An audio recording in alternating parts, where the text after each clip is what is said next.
Ele era servo de Deus, temente a Deus, filho de profeta, conhecia as coisas de Deus, era envolvido com as coisas de Deus, mas ele não tinha sabedoria financeira.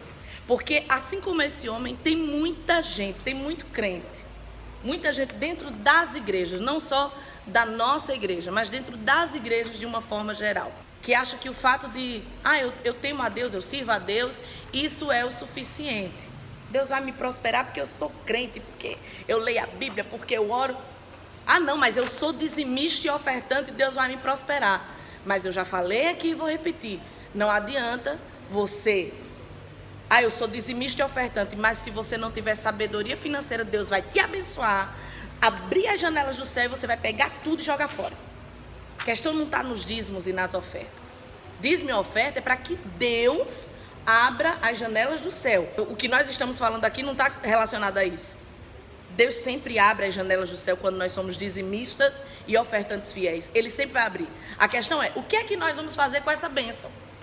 O que nós estamos tratando aqui não é de porta que não se abre, não é de a crise financeira ou porque as coisas estão difíceis. Não, nós estamos falando de pessoas que recebem, mas não sabem administrar essa bênção. E aí é uma coisa completamente diferente do que nós falamos sobre dízimos e ofertas. Você entende? Eu dizimo e oferta. O que é que acontece? Deus abre as portas, as janelas do céu sobre minha vida. Eu prospero, é promessa dele. Acontece. As portas se abrem, mas se eu não tiver sabedoria para administrar essa bênção, o que é que vai acontecer? Eu vou ficar endividado. Vai começar o problema, a crise vai se instalar. Não adianta você dizer, eu sou crente, eu sou um servo de Deus, mas se você não tiver sabedoria financeira, você não vai saber administrar a sua vida. Assim como essa família, muitos servos de Deus sofrem por falta de sabedoria financeira. Muitos crentes esperam que as coisas aconteçam naturalmente, sem que haja qualquer esforço. É aquela preguiça espiritual. A gente pode ter uma preguiça física mesmo, mas a gente pode ter uma preguiça emocional e a gente pode ter a preguiça espiritual. Tem gente que é trabalhador, que, não tem preguiça para fazer as coisas, para trabalhar, mas tem gente que tem preguiça de estudar, de buscar, de conhecer. E sabedoria é algo que a gente precisa buscar. Não é algo que a gente vai abrir a boca e ficar assim, Deus, derrama aí a sabedoria para mim e pronto, e continuar a vida e ele vai derramar. Não. O texto de Tiago diz, quem tem falta de sabedoria, peça a Deus, que ele dá.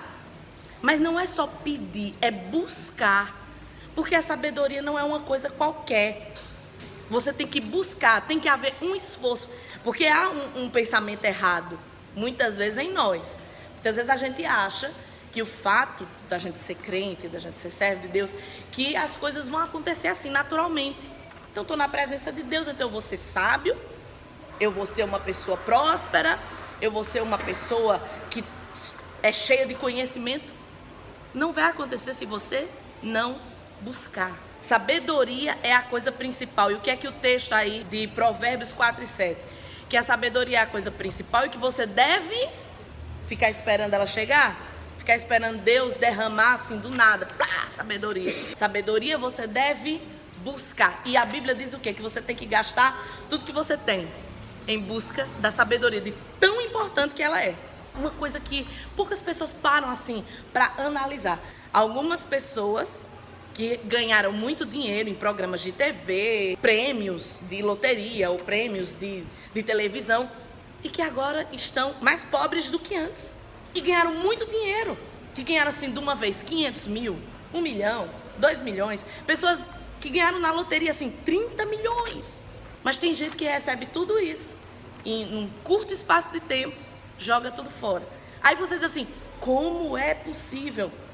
Falta de sabedoria financeira. A gente sabe que tem questões espirituais. A gente sabe que o devorador não brinca. A vida de uma pessoa que não tem Deus é uma vida já entregue ao devorador. É como se a pessoa recebesse o dinheiro, como a Bíblia diz, e colocasse num saco furado. Tanto faz hoje receber 1 milhão como amanhã está pedindo esmola. Tem gente que é assim, tem essa questão espiritual. Mas na maioria das vezes é uma questão de falta de sabedoria. Porque tem muita gente que não conhece a Deus, que não conhece os princípios da palavra de Deus, mas tem uma sabedoria administrativa, financeira e consegue prosperar. Tem gente que acha que a solução dos seus problemas é ter muito dinheiro. Não, se eu tiver... Não é. Porque se você tiver muito dinheiro sem sabedoria, é ruína na certa. Por isso que a Bíblia coloca como a sabedoria é a coisa principal, é ela que você tem que buscar. Por quê? Com sabedoria você vai saber administrar a partir do pouco. Porque ninguém começa com muito, não é verdade? A partir do pouco você começa a administrar. E esse pouco vai se tornando muito e você sabe lidar com o pouco, você vai saber lidar com o mais ou menos, você vai saber lidar com aquele melhorzinho e aí você está pronto para o muito. Porque se você não consegue administrar esse salário pequeno que você tem hoje, não pense que aumentando esse salário você vai conseguir administrar. Não vai, porque não é uma questão de quantidade. Vazou um áudio de um procurador federal, eu acho que foi esse, não sei se vocês viram. Era mais ou menos assim, cortaram meus benefícios. Aí agora é um salário de miséria dele. Meu cartão, 8 mil reais de cartão de crédito, isso não dá pra nada. Como é que eu vou viver com 24 mil reais? Você e eu, porque tem alguém aqui que ganha 24 mil reais? Eu, se ganhasse, todo mês eu estava em Nova York, Paris, eu com 24 mil, menino, ninguém me achava não. Eu tava viajando. Mas para ele, é miséria. Aí você diz, que absurdo. Sabe por quê? Porque essas pessoas não sabem administrar nada. Nada. Porque é o seguinte, eu ganho 500.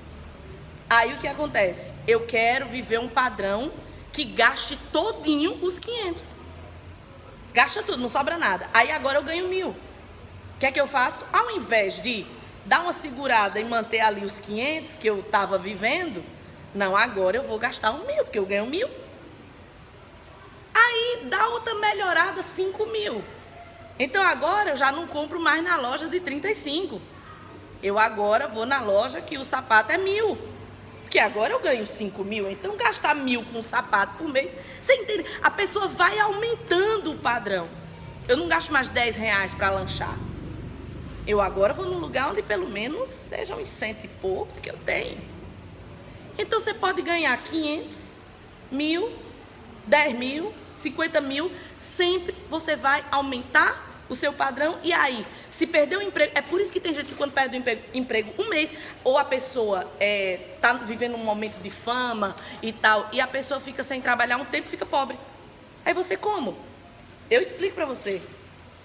A casa custa quanto? A casa custa milhões. Para manter uma casa de milhões tem que ter quantas pessoas para trabalhar nessa casa? Qual é a comida que entra nessa geladeira?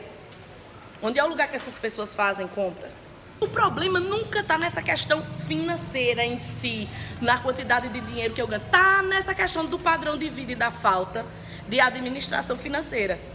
Querer sempre mais, querer sempre gastar tudo que tem, querer sempre... Quem não tem sabedoria financeira é assim. A pessoa está vivendo um momentozinho de fama, seja ela qual for, uma fama efêmera ou até uma fama por causa do seu talento, como cantor, como ator, como apresentador. Primeira coisa que a pessoa faz é comprar a casa mais cara que existe naquela região e se instalar. Ele nem espera dar uma estabilizada no negócio. Já compra a casa mais cara, o carro mais caro e já começa a esbanjar e vamos embora. E vai para o restaurante que uma refeição para 2 pessoas dá R$1.000. Aí você, como pode? Gente, mercado de luxo, você não tem ideia do que é o mercado de luxo. No Brasil, não é nos Estados Unidos, não. Brasileiro é metido. As mulheres do Brasil gastam mais com as coisas de luxo do que as mulheres europeias e americanas. E não está em crise? Você entende que o Brasil tem aquela síndrome do pobre metido a besta? Tem. Eu e o pastor, a gente chega em alguns lugares e você vê pessoas que ganham um salário mínimo usando relógio Invicta. Procura saber quanto é um relógio Invicta. E não é falso que ele está usando. Ele não está usando falso. Está usando um verdadeiro Invicta. O pastor não tem um Invicta. É que a pessoa quer viver um padrão, é corrente de ouro.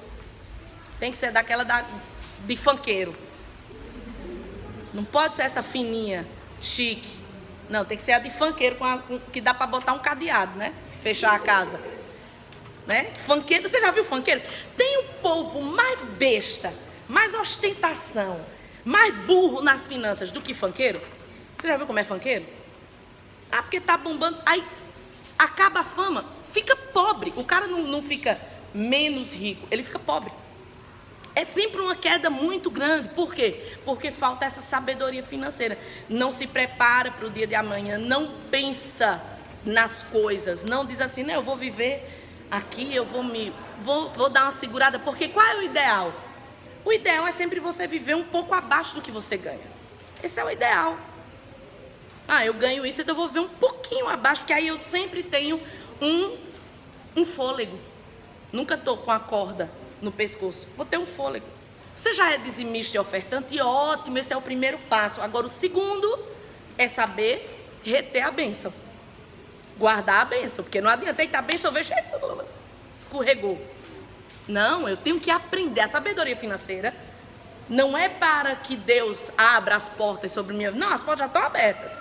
Sabedoria financeira é para que eu segure as bênçãos, guarde as bênçãos, desfrute dessas bênçãos. Essa é a diferença.